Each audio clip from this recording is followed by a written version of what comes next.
girl, beautiful brown baby doll. This video is about the 10 best tips for quick and easy weight loss. Now, you all know I'm not about the dieting and all that crap. I've kept my weight off for almost 7 years because I think I found the secrets that have helped me to lose weight, but not only lose weight, but keep it off.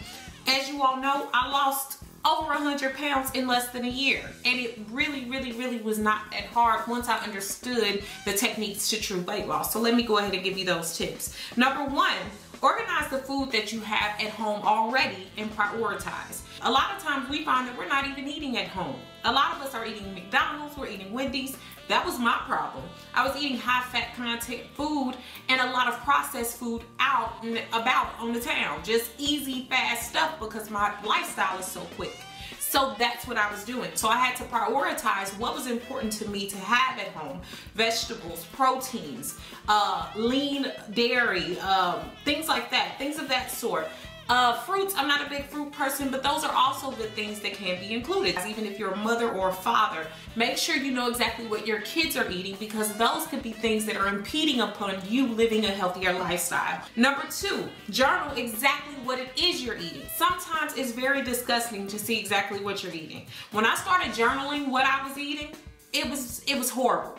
Like, I kept a nutrition tracker, and that tracker actually helped me see some of the gross foods that I was eating. Things that were just kind of unnecessary, that were giving me like calories galore, that weren't fulfilling, that weren't satiating my appetite. Journaling them helped me face that fact. And a lot of times we don't lose weight because we don't want to face exactly what we're doing to ourselves and the detriment we're causing our bodies. No, you're not going to change all this overnight, but it can be slow and steady changes along the way. And if you fail, don't beat yourself up. Number three is don't start depriving yourself.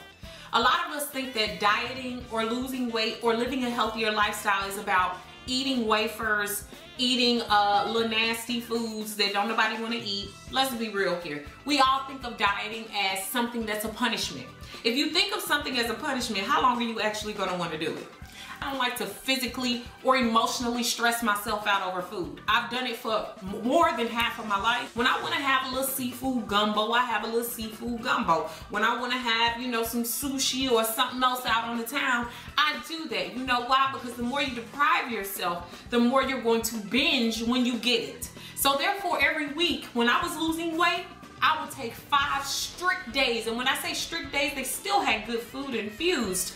But by the weekend, I allowed myself to go to the Chinese buffet and have things that I wanted and take a little bit of this and a little bit of that. But what you'll find, by infusing those 5 strict days of the week, you're not going to want to overeat or binge or throw away everything you worked so hard for all week anyway.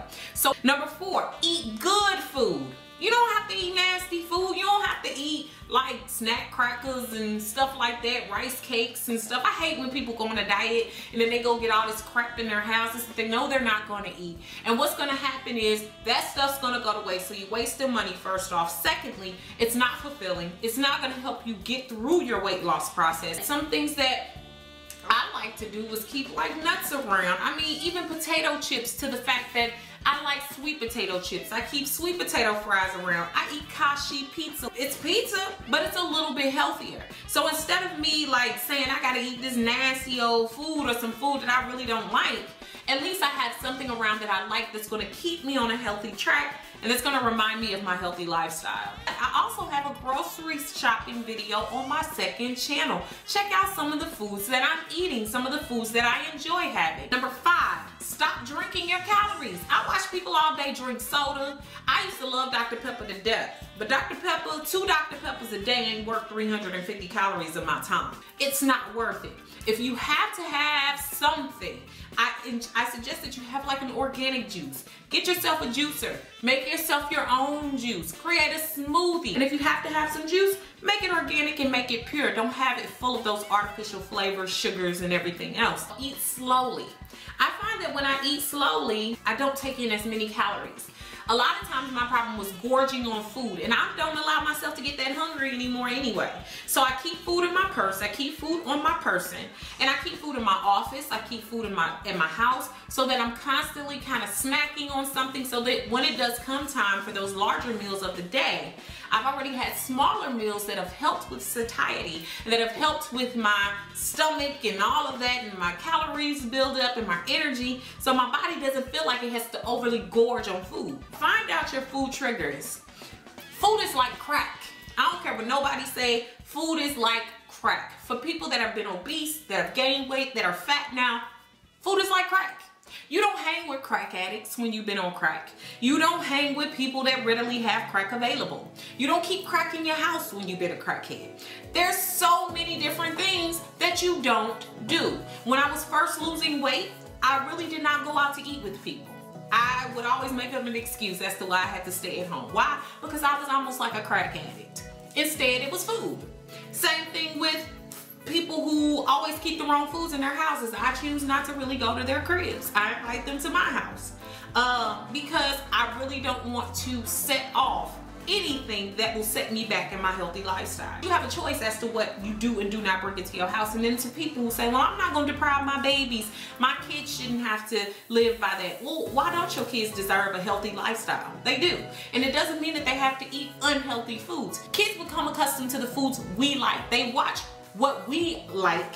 They watch how we eat it and how we feel about it. And even for picky kids, there's something out there for them that they can like. Talk and turn off the TV. When you eat and watch TV, you'll look down and you ate a whole bag of chips or ate a whole gallon of ice cream, whatever it is.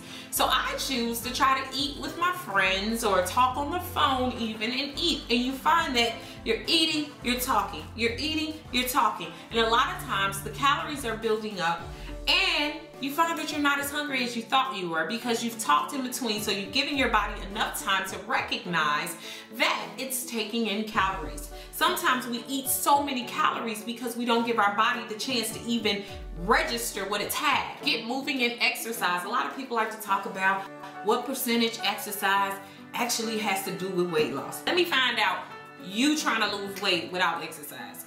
Awesome, do it. I mean, do it, but I don't believe in it. I'm a big proponent of exercise.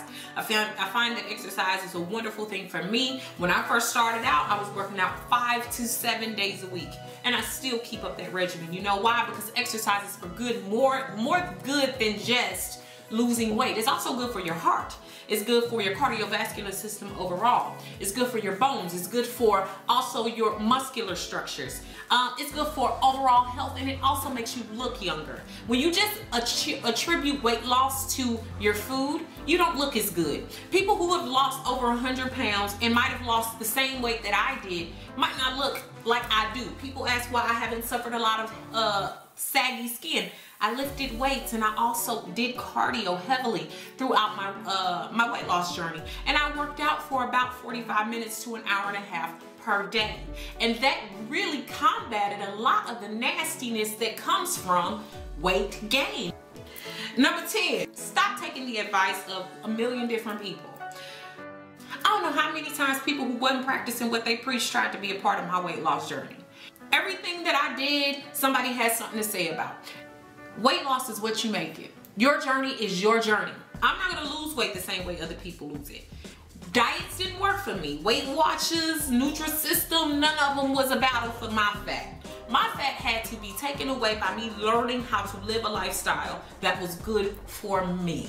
Therefore, I couldn't take all the advice. I had to do what was good for me. And that takes research, that takes time, that takes practice, that takes failure. You have to fail in order to grow. And try to take the advice of people who are actually practicing what they preach. Most of the people, in fact, that always had something to say about weight loss were those who were obese, just like I was.